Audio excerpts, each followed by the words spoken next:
filósofo ignorante no es una persona. Aún así, sin tener carne de socio, es hincha de un equipo de fútbol.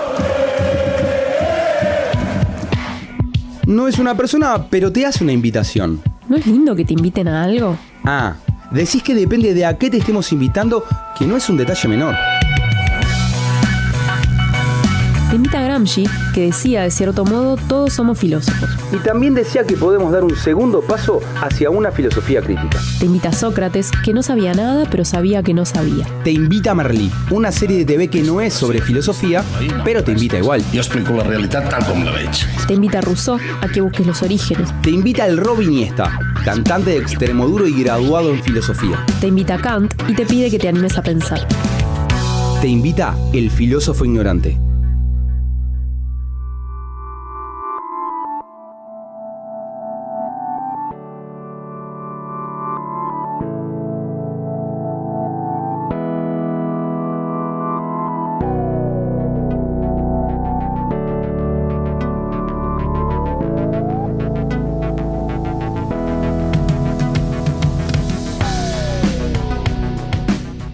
Buenas noches, le damos la bienvenida al filósofo ignorante. ¿Cómo andás, Marce? Muy bien, viviendo tiempos de incertidumbre, pero andamos bien, ya en el programa 1, ¿eh? Ya en el programa 1, claro, porque el anterior era como una previa, tal vez, porque el programa 0 es un poco difícil, o nosotros lo llamamos programa 0 en realidad. Es un poco difícil, pero viste que en rigor siempre hay como un lío con el 0. Tiene que haber al menos como un punto 0 o algo así. Nosotros le pusimos 0 para hacernos trampas al solitario, básicamente. Y ahora vamos a arrancar con el 1. Porque ese programa 0 nos permitía cosas que no vamos a ventilar al aire, porque está escuchando mi mamá, está escuchando tu mamá. Patricia, no creo que esté escuchando más nadie, básicamente, pero no queremos ventilar determinadas cosas frente a nuestras madres, ¿verdad? No, por supuesto que no. Es más, ya estaba pactado que no se iban a ventilar ciertas cosas. Exactamente, y en ese sentido, una de las cosas que sí podemos ventilar es que seguimos trabajando en el formato de emergencia. Si bien el programa de hoy no es el filósofo ignorante encerrado, sí seguimos en formato de emergencia, no estamos saliendo en vivo, porque las medidas sanitarias así lo indican, ¿no, Pati? Es cierto. De hecho, pasé ayer por la FIC y tiene sus puertas cerradas, y bueno, y hay que entrar, cuando uno entra tiene que entrar con tapabocas y con ciertos protocolos, y no está todo el personal tampoco allí trabajando, así que por ahora no vamos a salir desde el estudio. Y te quiero decir que hoy me di cuenta que extraño muchísimo no estar en el estudio. Sí, exactamente. Así que bueno, lo que estamos haciendo en realidad es utilizar algunas de estas plataformas que ahora están bastante de moda para solucionar los no encuentros, y entonces estaremos saliendo seguramente en los próximos programas también, algunos por lo menos seguramente, en este formato. Sí, porque creo que más allá de las dificultades técnicas que esto implica, porque realmente implica ciertas dificultades técnicas, y de la distancia geográfica que vos, Martín y yo estamos teniendo, y también con Diego y con toda la gente de Uniradio, bueno, también implica ciertas dificultades a la hora de poder llevar adelante la grabación, que tenemos que hacer a veces un poco de a pedacitos para que poder construir un programa entero de este modo. Así que bueno, pero aún así preferimos hacerlo de este modo a no hacerlo, porque las opciones en este momento eran esas. Estamos pidiendo las disculpas del caso para que nuestros oyentes se enteren. Nosotros queremos o aspiramos a hacer un mejor programa en momentos en que nos podamos encontrar, pero de todos modos lo estamos planificando de esta manera, y bueno, les pedimos esas disculpas si notan algún delay o o algún vacío que se pueda notar en la emisión final. En ese sentido, podríamos denominar que hay dificultades en la comunicación. Y te acordás que un poco de eso hablamos en el programa 0, porque hablamos de epistemología, que tiene que ver con el conocimiento, en lo relativo a lo que conocemos y no conocemos de nuestra situación actual, de lo que estamos atravesando, y también de cómo se comunica ese conocimiento y las dificultades que hay al respecto. Y al momento que estamos grabando este programa, hace muy poquito se dio una conferencia de prensa por parte de nuestro gobierno respecto al reinicio o al reintegro de las clases. Yo creo que fue un ejemplo clarísimo de lo que trabajamos la clase pasada. Es decir, esto generó toda una serie de críticas, sátiras, un montón de memes y cosas por el estilo, pero no basadas en las medidas en sí, sino basadas en cómo se comunicaron esas medidas. Y ahí me parece que está faltando, yo no sé, no creo que esté faltando asesoramiento, pero sí me parece que está faltando un poco de pienso respecto a cómo le trasladamos a la gente determinadas medidas, porque no nos están ayudando mucho, muchachos, ¿eh? Sí, de hecho, mira, Marce, te deslizaste la clase pasada y no el programa pasado. ¡Qué maravilla! ¡Qué maravilla! Te salió el profe, te salió el docente, debes estar deseoso de hacer esos viajes a Canelones para reintegrarte en tus actividades. No exactamente, la parte de los viajes no es la que más me entusiasma, te diría, pero sí el del encuentro presencial. Quiero decir que podríamos borrar esta parte donde yo cometí ese error, pero no lo vamos a hacer porque de esto se trata también el filósofo ignorante. El filósofo ignorante que va a ser, en este caso, en tiempos de incertidumbre, pero eso lo vamos a explicar después.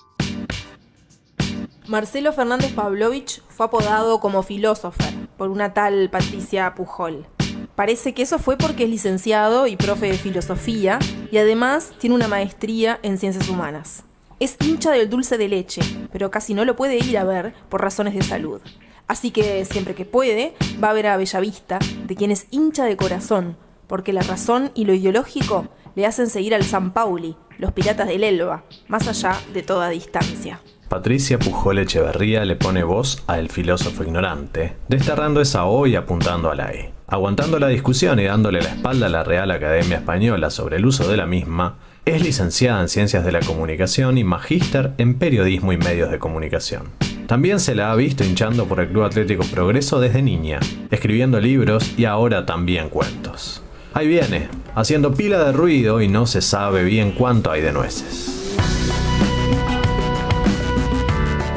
Bien, y hoy tenemos entonces, como decíamos, un programa que dimos en llamar Tiempos de Incertidumbre. Que parece ser los tiempos que estamos viviendo, ¿no?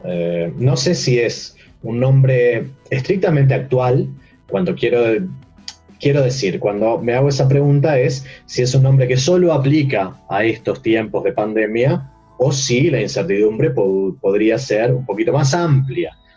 Pero son momentos estos claramente donde una de las frases que deberíamos aprender a decir, a reconocer, es algo así como el no sé. Y ese no sé respecto al futuro nos pone en una situación de cierta dificultad, me parece, ¿no? Sí. Y por eso lo de los tiempos de incertidumbre, que también van a tener que ver nuevamente con el conocimiento del programa de hoy. Sí, totalmente. Y me quedé pensando también como en esa ausencia de certezas, ¿no? Esa sensación como de no tener tan claro qué es lo que va a pasar, que genera muchos miedos, que genera mucha expectativa. Y bueno, hablamos también el programa pasado sobre esa ansiedad extra, ¿no? que nos genera que todo lo que conocemos esté un poco, no pasado de moda, pero sí en cuestión. Y eso nos pone alerta.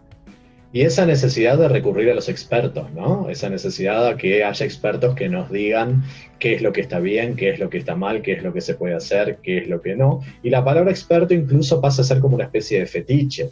Porque ¿experto en qué?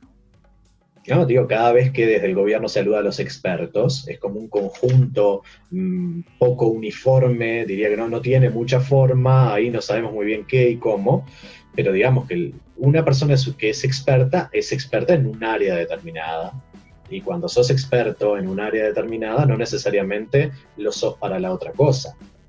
Yo te voy a poner un ejemplo que es bastante choto, pero claro, ¿no? Respecto a cómo sociedad nos tragamos ciertas pastillas. Luis Suárez, por ejemplo, es un experto jugando al fútbol, supongamos. Sin embargo, en todas las publicidades nos da muchos consejos sobre cosas en las cuales realmente no es experto, pero lo tratamos como si lo fuera. Y de algún modo, esto nos está sucediendo hoy en pandemia cuando le preguntamos a muchos expertos un montón de cosas, pero habría que ver si son expertos en la materia sobre la cual se les está preguntando, ¿no? Sí, y luego todas las tentaciones, como decíamos en el programa pasado, de no todas las voces que empiezan a sonar, y cómo eso también empieza a jugar, sobre todo en cómo se tratan los temas, ¿no? Eso es algo bastante visible, ¿no? Hay que salir a buscar una voz, y bueno, y ahí aparecen esto que decías, ¿no? Estos rótulos de experto, que no quiere decir de ningún modo que no lo sean, sino que atienden, como ahí vos decías, ¿no? Atienden cierto tema, y sin embargo aparecen como consultados por esto de la incertididumbre. Y claro. No todo el mundo dice no sé, no todo el mundo, no todo el mundo tampoco expresa su no conocimiento sobre un área, entonces es interesante eso.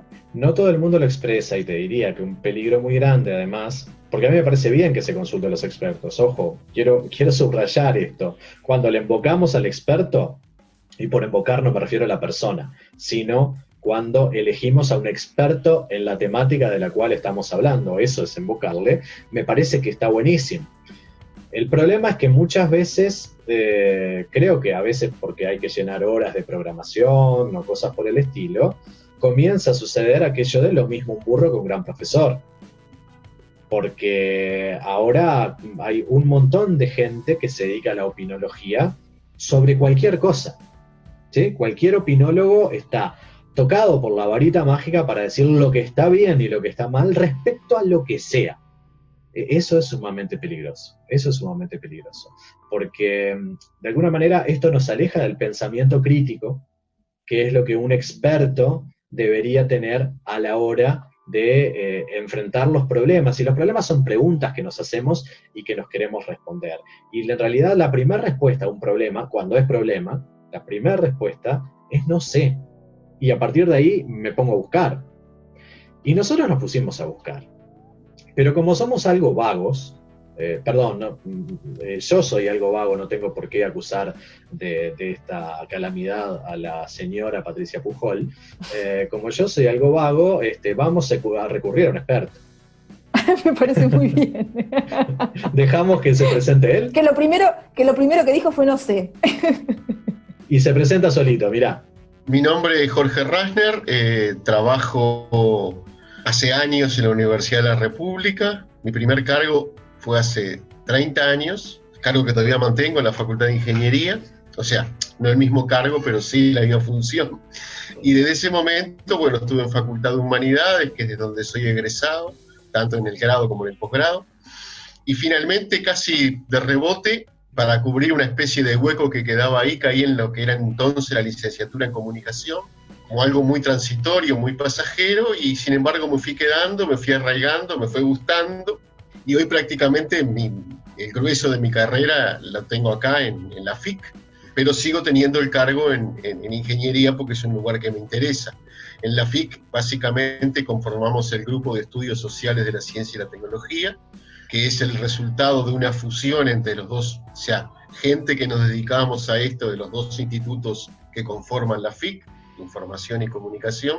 Juntos formamos este grupo de estudios sociales de la ciencia y tecnología, y en ingeniería pertenezco al Departamento de Inserción Social del Ingeniero, y ahí damos básicamente un equipo docente que damos ciencia, tecnología y sociedad. Rasner es profesor adjunto, grado 4 de la Facultad de Información y Comunicación, licenciado en Filosofía, magíster en Ciencias Humanas y doctorando en Historia Económica. Todo eso es Jorge Rasner, con quien nos dimos el placer de tener una conversación bastante más larga de lo planificado. Así suele ser cuando tenés un poco de tiempo y las conversaciones salen lindas. Suele pasar eso, que vos planificás una cosa y la cosa dura más. Eso está muy bien, es disfrutable.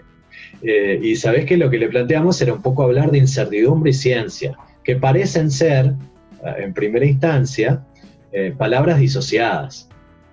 Porque vamos a la experiencia mínima, inmediata.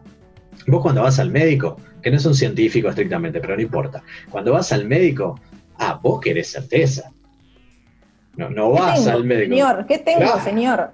No solo que Tiene tener un tengo, nombre esto que tengo. y aunque no me dé el nombre, al menos deme la pastilla certera para Claro. que me saque el dolor de acá.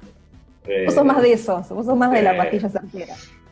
O lo que sea, ¿no? Pero sí, yo en ese sentido debo reconocer que tengo muy poco espíritu filosófico respecto a cuestiones de orden biológico y anatómico que tengan que ver conmigo.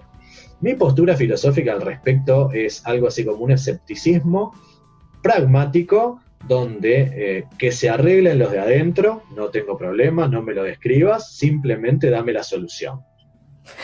Sí. Actitud filosófica nula respecto a eso. Sí, Pero yo bueno, te veo. después de este tipo de confesiones privadas que no deberíamos hacer en estos momentos, sí contarte que, claro, es motivada esta conversación por los tiempos que estamos viviendo, pero además, ¿sabes por qué? Está de moda, no solo respecto a este momento, pero está de moda la teoría conspiranoica. A ver. Sí, aquellas teorías que buscan explicar lo que sucede a través de grandes elementos que lo explican todo. Bueno, ha habido varias respecto a este momento que estamos viviendo, como ser que el virus fue plantado o por China o por Estados Unidos, porque las intenciones tienen que ver con sacarnos a los viejos de encima por los problemas respecto a la seguridad social, o que han tenido que ver esto con las marchas y las manifestaciones que había en todo el mundo no, lugares como Francia, como Chile, como Ecuador, como Colombia, y lo que no pudo la policía, lo pudo el bichito. Otras teorías tienen que ver con la élite de los que dominan el mundo y qué sé yo, bueno, y así. Así que estuve pensando yo al respecto, no se lo planteé a Jorge esto, pero vos sabés que la teoría conspiranoica tiene mucho que ver con la ausencia de teología. Nos está faltando teología, viejo. Tiene razón Nietzsche. Matamos a Dios y no sabemos qué hacer.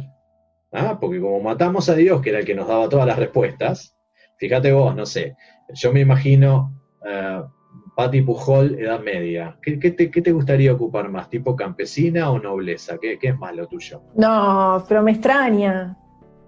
Campesina seguro. Te iba a salir la teja de adentro.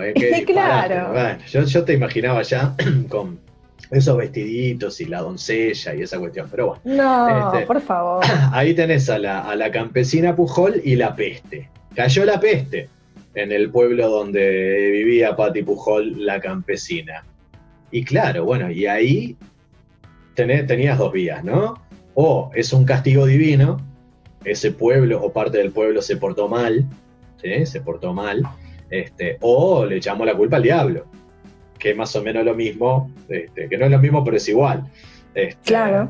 En Múnich, vos sabés que hay la plaza, la Marienplatz, tiene que ver, y hay una estatuita ahí con Santa María, porque justamente en un momento de una gran plaga, parece que alguien puso esa estatua, o había algo en relación a María, y cuando hicieron no sé qué, la plaga se fue. Entonces todavía hoy está esa marca en Múnich. Respecto a lo teologal, vos dirás, ¿qué corno tiene que ver esto con las teorías conspiranoicas? ¿Sabés qué pasa? Cuando hay incertidumbre, que es la mayor parte de las veces, pero digamos cuando hay incertidumbres especiales, como en este caso, como que necesitamos una respuesta. Y cuando la ciencia no nos da respuestas, convengamos que en la Edad Media no lo daba, porque la ciencia estaba ligada no era la ciencia moderna que conocemos hoy, pero era una ciencia que estaba ligada a la iglesia también. Las respuestas eran de origen divino, hacia cualquiera de los dos lados. Y son además teorías que no tenés forma de tirarlas abajo, ¿no? Porque, ¿qué quiero decir? Si Dios te está castigando, si es porque Dios te está castigando, que te mandó la plaga, una vez que se va la plaga es porque te perdonó. Y ya está, o sea, funciona, no hay forma, no tiene agujeros, ¿no? Si, ¿cómo demostrás que no es así?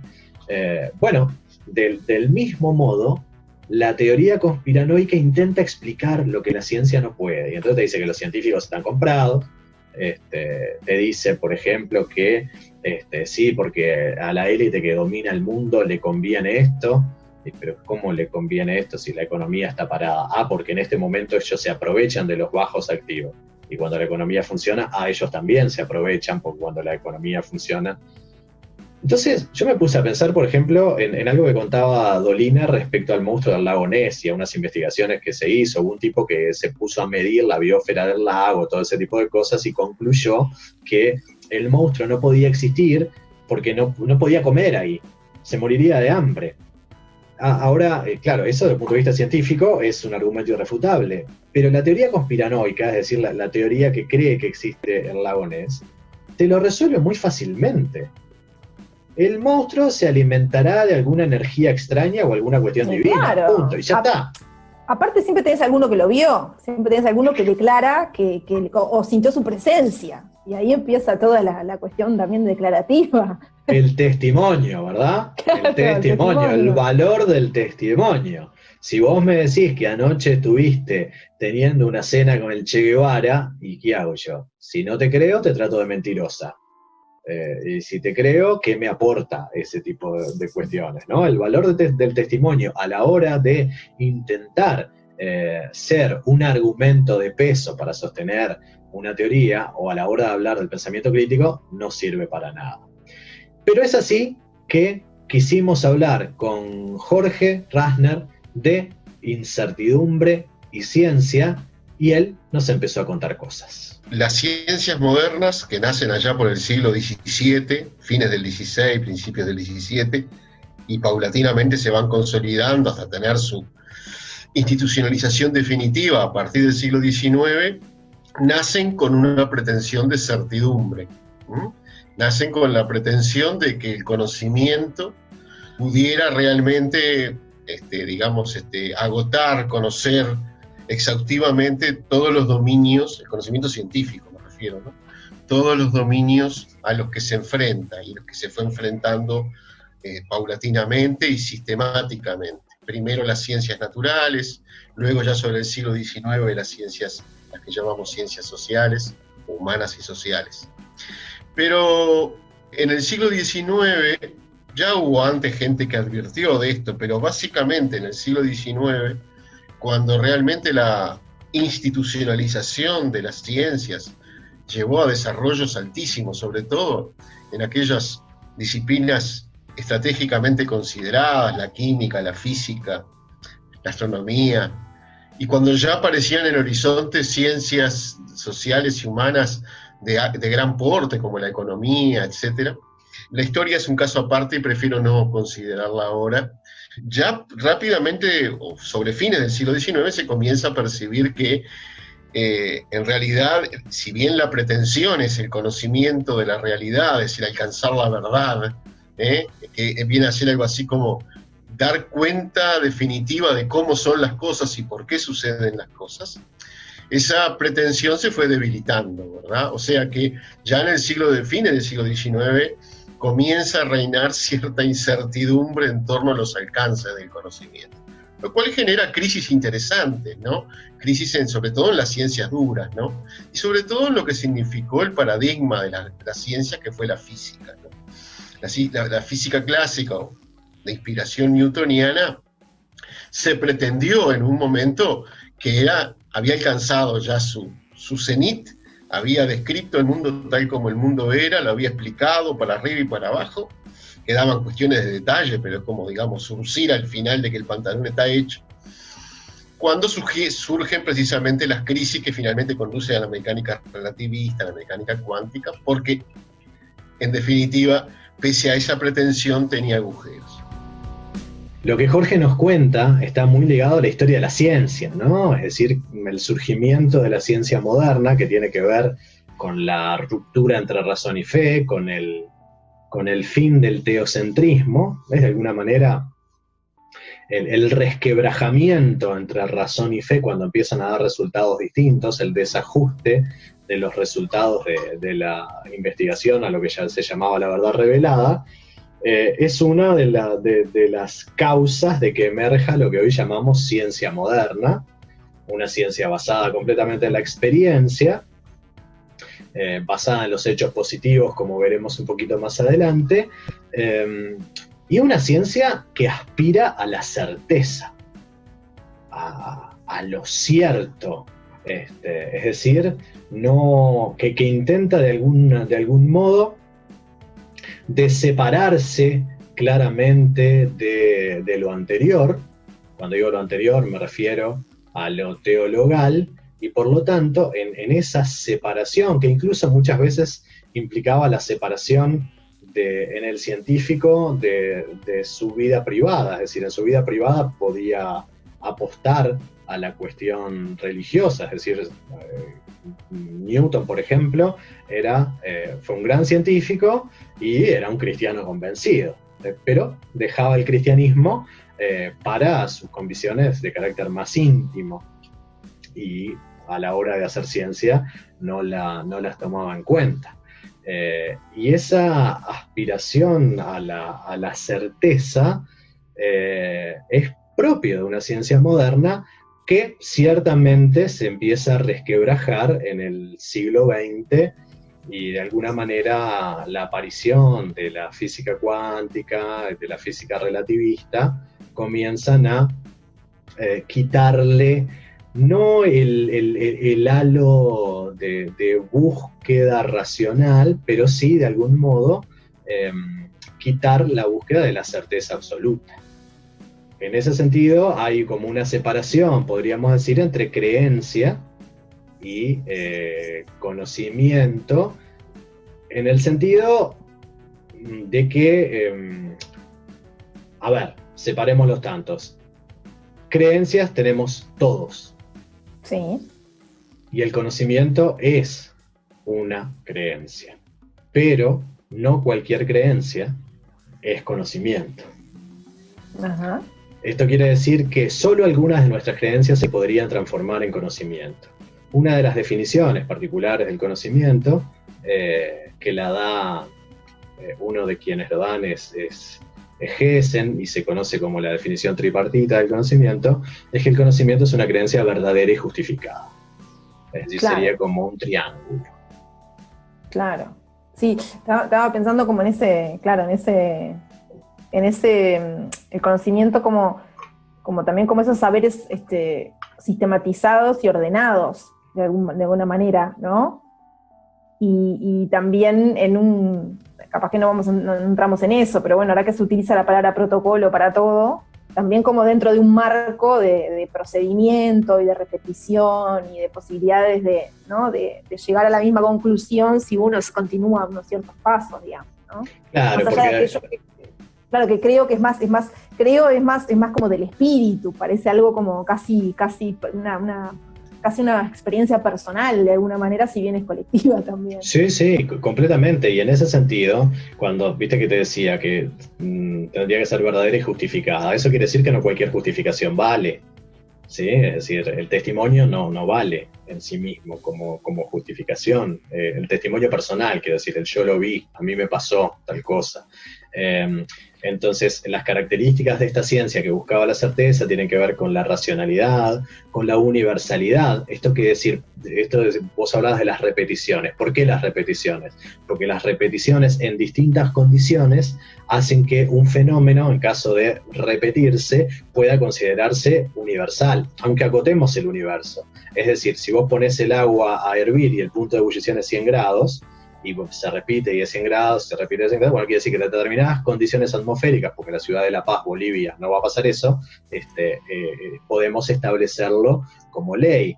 Y claro, hay que cumplir como una serie de procedimientos que habla de lo metódico y de lo sistemático, de lo científico, que hoy hace que tengamos esos procedimientos, hacen que se haya puesto de moda la palabra protocolo.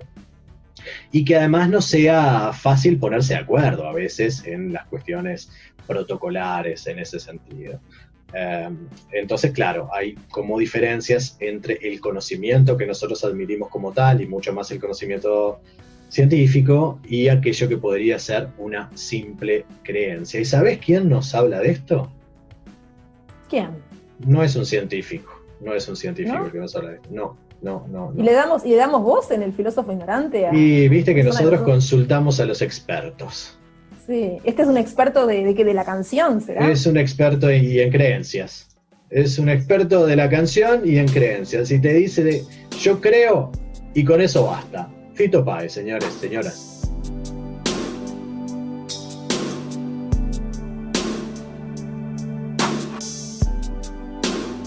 Creo que aún tal vez piensas en mí. Creo poder captarlo. Creo que al fin nada tiene fin. Creo desesperado. Creo que morir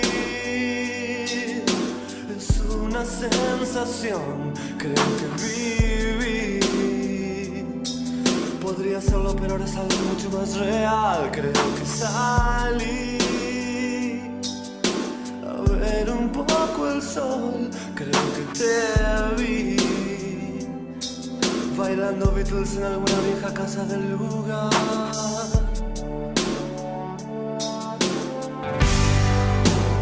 Creo que aún tal vez piensas en mí.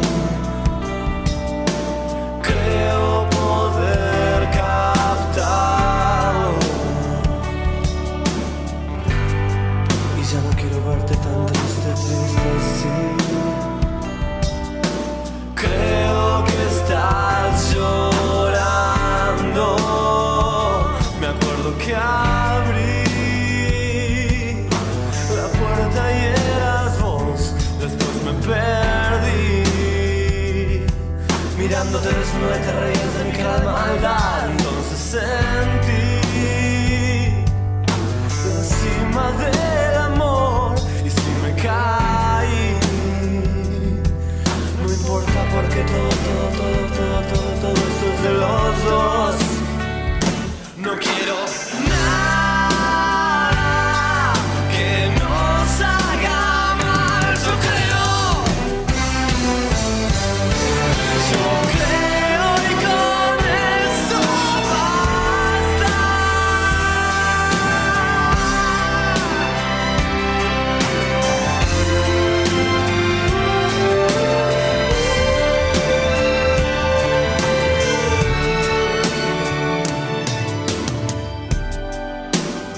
Creo que aún tal vez piensas en mí.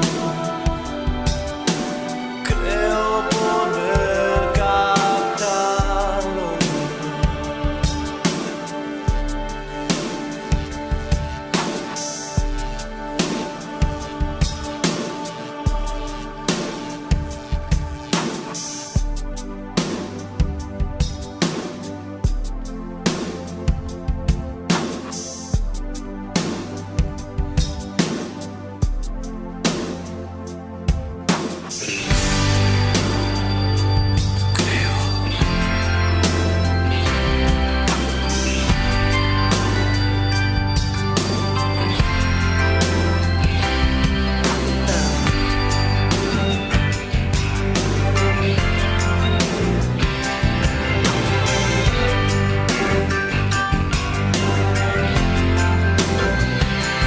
De alguna forma, nena, vas a salir.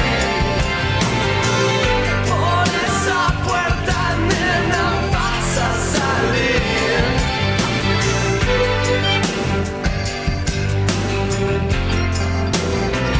Yo creo.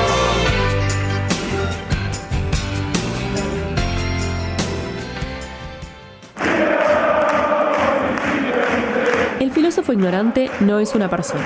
Aún así es hincha de un equipo de fútbol, por elección y por cuestiones ideológicas. El filósofo ignorante.